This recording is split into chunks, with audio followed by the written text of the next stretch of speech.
Bueno, hola chicos, ahora en esta oportunidad vamos a ver los temas correspondientes a la unidad 3, que básicamente se refieren a reinos, el concepto de reinos, cómo ha ido variando a lo largo del tiempo, y el concepto de dominios, qué características los definen. En el ámbito de la biología, el reino representa a cada una de las grandes subdivisiones taxonómicas en las que se clasifican los seres vivos.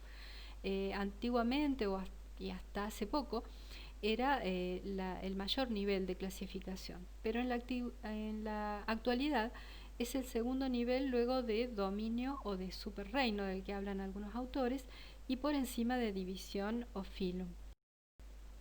La primera clasificación en reinos la propuso Aristóteles en la antigüedad, cuando clasificó a todo lo no vivo como perteneciente al reino mineral y a los organismos vivos los dividió en reino vegetal o animal. El vegetal caracterizado por tener lo que él llamaba alma vegetativa, que significa que tenían reproducción, crecimiento y nutrición, y los animales por tener, además de lo anterior, alma sensitiva, que significa que tenían percepción, deseo y movimiento. Pero las clasificaciones bien sistematizadas se proponen recién a partir del periodo que se conoce como la Ilustración, que es un movimiento cultural e intelectual que nació a mediados del siglo XVIII, principalmente en algunos países de Europa, y que duró hasta mediados del siglo XIX. Justamente este siglo XVIII es la época de Linneo, en que tradicionalmente también se consideraba el mundo vivo comprendido en dos reinos, vegetal y animal. En el año 1735, Linneo publica su Sistema Natural. En esa obra estructura un sistema de clasificación por niveles jerárquicos, considerando las categorías reino, clase, orden, familia, género y especie. Como ven, faltaba todavía la categoría división o filum, que se introdujo posteriormente. Y por supuesto, como ya vimos, es la época en que se propone el sistema binomial de nomenclatura. En el año 1845, Siebold publicó un libro sobre microorganismos unicelulares diversos a los que llama protozoarios. De esos organismos, algunos eran fotosintéticos y había otros que eran capaces de moverse y de cazar para alimentarse, por lo que parecía inadecuado clasificar a los protozoarios ya sea como plantas o como animales. Y es así que en 1866, con base en un criterio de menor complejidad, Ernest Haeckel sugirió clasificar a todos los protozoarios en un tercer reino, al que denomina protista. El biólogo francés Edouard Chaton introduce los términos procarionte y eucarionte en su obra Reflexiones sobre la biología y la filogenia de los protozoos, que fue publicada en 1925. En el año 1938, en base a sus estudios sobre la estructura interna de diversas células, propone dividir a todas las formas de vida de la Tierra en dos grupos, procariontes y eucariontes. Y aun cuando su propuesta en ese momento no tuvo aceptación, sí estableció diferencias significativas entre las bacterias y los demás microorganismos del grupo protista en el que estaban clasificadas hasta ese momento. Herbert Copland, en varias publicaciones que van desde 1938 hasta 1957, propuso separar a las bacterias de los protistas y agruparlas en un cuarto reino, el reino Monera, que recién empieza a popularizarse en los años 50 del siglo pasado. Históricamente, Copland denominó protoctista al reino protista, pero este término tuvo poca aceptación. Los hongos habían sido clasificados como plantas, estaban dentro del reino plantas. Sin embargo, las investigaciones sobre ecosistemas forestales llevaron a Robert Whittaker a diferenciar claramente las funciones de estos dos grupos de organismos. Las plantas como productores fotosintéticos y los hongos como degradadores no fotosintéticos. Entonces, en 1969, Robert Whittaker propone la adición de un quinto reino, que es el reino fungi, para separarlo de las plantas. En la década del 70, Carl Hess, que es fue un microbiólogo estadounidense, centró su investigación en medir las distancias evolutivas entre distintas especies por comparación de las secuencias de base del ácido ribonucleico ribosómico, 16S, es decir, de la subunidad menor del ribosoma bacteriano. Y más de una década después, al comparar las secuencias de bases procedentes de cientos de bacterias, descubre que en este grupo estaban incluidos organismos que a nivel molecular eran distintos, tanto de las bacterias como de los eucariontes. Eran los organismos metanogénicos. Entonces, asumiendo que las condiciones en la Tierra durante el inicio de los tiempos fueron anaerobias, concluyeron que los metanógenos serían un linaje muy antiguo y por eso se los llamó arqueobacterias o bacterias arcaicas, ¿no? De este modo, se determinó que la más alta categoría taxonómica no estaba en la dicotomía procariota-eucariota, y así en 1990 se planteó la necesidad de definir una nueva categoría taxonómica, o sea, un nivel jerárquico de clasificación por encima del reino, que es el dominio, y propuso él y sus colaboradores reagrupar a todas las formas de vida en un sistema de 3 dominios: arquea, bacteria y eucaria. Entonces, cuando propone el sistema de 3 dominios, lo hace sobre la base de una hipótesis de árbol filogenético en el que divergían estos 3 clados a partir de un progenitor ancestral.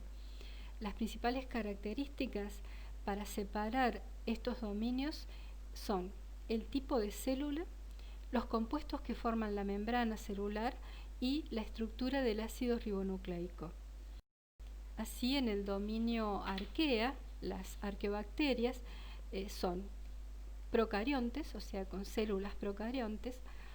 Al contrario de bacteria y de los eucaria, tienen membranas compuestas de cadenas de carbono ramificadas, unidas al glicerol por uniones de tipo éter, y tienen una pared celular que no contiene peptidoglicano, mientras que no son sensibles a algunos antibióticos que afectan a las bacterias, sí son sensibles a antibióticos que afectan a los eucaria.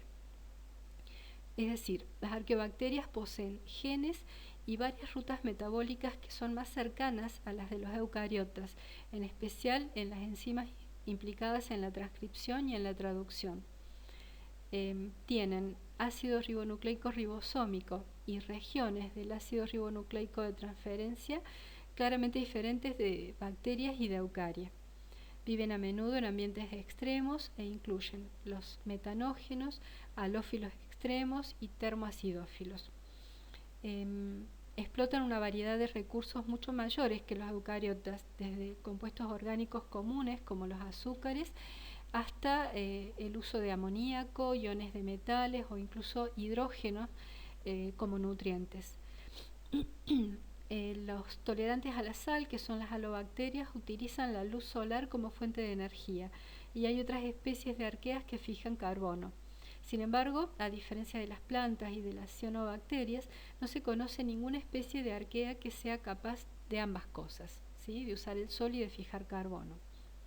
En su mayoría son anaerobios con metabolismo quimiosintético y no son patógenos. Se reproducen asexualmente por fisión binaria, fragmentación o gemación. Y a diferencia de las bacterias, no se conoce ninguna especie de arquea que forme esporas. En el dominio bacteria, los organismos, al igual que en las arqueas, son también procariotes o procariontes. Las membranas están compuestas de cadenas de carbono rectas unidas al glicerol por uniones de tipo éster. La pared celular contiene peptidoglicano, son sensibles a los antibióticos antibacterianos tradicionales, igual que los eucaria. Hay acá varios grupos fotosintéticos en cuanto a la nutrición, ¿no? Pero la mayoría son aerobios que se alimentan de sustancias orgánicas. Pueden ser patógenas también, a diferencia de lo que pasa con las arqueas. Acá están incluidos micoplasmas, cianobacterias, bacterias gram positivas y gram negativas. Y finalmente, en el dominio eucaria, los organismos se caracterizan por tener células eucariotas, al igual que las bacterias, tienen membranas compuestas de cadenas de carbono rectas unidas al glicerol por uniones de tipo éster. Si tienen pared celular, ya que no todos tienen, no contienen peptidoglicano. Y los que tienen pared celular, como son las plantas y los hongos, tienen paredes de celulosa o de quitina. No son sensibles a los antibióticos antibacterianos tradicionales y tienen también ácido ribonucleico ribosómico y regiones del ácido ribonucleico de transferencia claramente diferentes de las bacterias y arqueas. Acá en este dominio tenemos los protistas, hongos, plantas y animales. Entonces, resumiendo las características de los dominios, podemos puntualizar que tanto arquea como bacterias tienen células procariotas, o sea, un tipo de célula que carece de núcleo rodeado por membrana, y de la misma manera carece de organelas rodeadas de membranas. Poseen un solo cromosoma circular y los ribosomas sedimentan a 70S, que significa S, Svedberg, que es una unidad para medir el coeficiente de sedimentación de una partícula o macromolécula cuando es centrifugada en condiciones normales. Y es una magnitud que tiene dimensiones de tiempo, de manera que un Svedberg equivale a 10 a la menos 13 segundos. Como dije, sedimentan a 70 Svedberg, a diferencia de los eucariotas que los hacen a 80. En ambos dominios, bacteria y arquea, la reproducción es siempre asexual. Estos organismos, o sea, los procariotas, se consideran las primeras formas de vida sobre la Tierra y hay evidencia de que ya habrían existido hace unos 3.500 millones de años. Bien, y por otro lado, los organismos del dominio eucaria tienen células con núcleo y organelas rodeadas de membranas, múltiples cromosomas lineares y pueden tener reproducción de tipo sexual o asexual. Hasta ahora entonces los dominios. Por debajo se encuentra la categoría de reinos. Para diferenciar reinos, las características que se consideran son el número de células que los forman, en base a lo cual pueden ser unicelulares o pluricelulares, el tipo de célula, si son eucariotas o procariotas, la forma de nutrición, si es autótrofa o heterótrofa, y finalmente la complejidad estructural. Entonces, en base a estas características y de acuerdo a la concepción que vimos anteriormente de 3 dominios, existirían 6 reinos, cuyas características son las que pueden ver en el cuadro. Ya vimos arqueas y bacterias. De los protistas vamos a puntualizar que son los eucariontes más simples. Se consideran un grupo basal parafilético, ya que de ellos derivarían los reinos Plantae, Fungi y Animalia. Son mayoritariamente unicelulares, aunque hay excepciones en el caso de los mixomicetes, pseudohongos y algas feofíceas. En el reino Fungi tenemos organismos eucariontes heterótrofos, aerobios y mayormente multicelulares. La reproducción acá es mediante formación de esporas haploides. Se distinguen de las plantas en que son heterótrofos y de los animales en que poseen paredes celulares, al igual que las plantas, pero compuestas por quitina en vez de celulosa. En cuanto a la filogenia, están más estrechamente emparentados con los animales que con las plantas. En el reino Plantae, las plantas son eucariontes, fotosintéticos, oxigénicos, es decir, con producción de oxígeno. Tienen cloroplastos con clorofilas A y B. Son principalmente multicelulares, tienen paredes celulares y tejidos estructurales que contienen celulosa. En la reproducción es común la alternancia de generaciones haploides y diploides.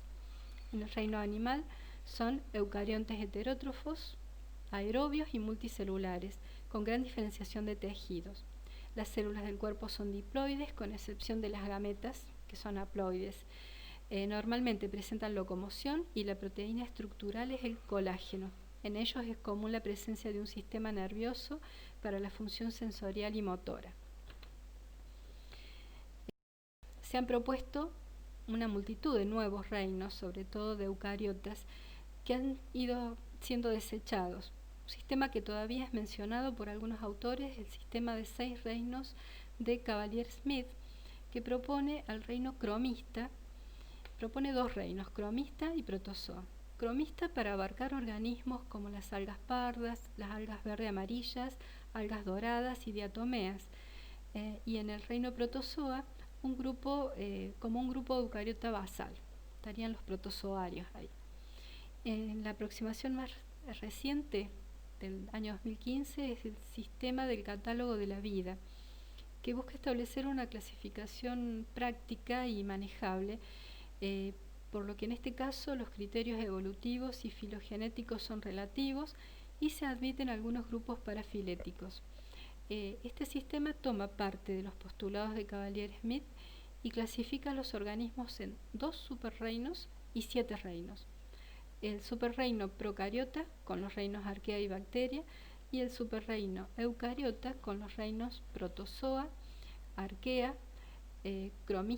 protozoa, cromista, fungi, plantae y animalia. Por supuesto, nosotros nos vamos a centrar solamente en el vegetal. Y de hecho la mayor parte de la asignatura se centra en las llamadas plantas superiores. Sobre la constitución del reino vegetal lo vamos a volver a ver cuando traten el tema diversidad. Por ahora solo vamos a presentar este cuadro muy resumido de cómo están constituidas las llamadas plantas terrestres o embriófitas, donde distinguimos por un lado las hepáticas, luego a partir de ahí musgos y anthocerotas, que son plantas no vasculares, que se diferencian de las hepáticas porque acá ya aparecen los verdaderos estomas, ¿no? Pero tanto hepáticas como musgos y anthocerotas son plantas sin tejido vascular. Luego está el grupo de las traqueófitas o plantas vasculares, donde diferenciamos por un lado los licopodios y las monilófitas, que son los equisetos, o sea, las colas de caballo, y los helechos, que son plantas vasculares, pero sin semilla. Y las espermatófitas, que son las que más trabajamos acá en agronomía, que incluyen las plantas con semillas, gimnospermas y angiospermas. Y bien, y con esto terminamos la unidad 3.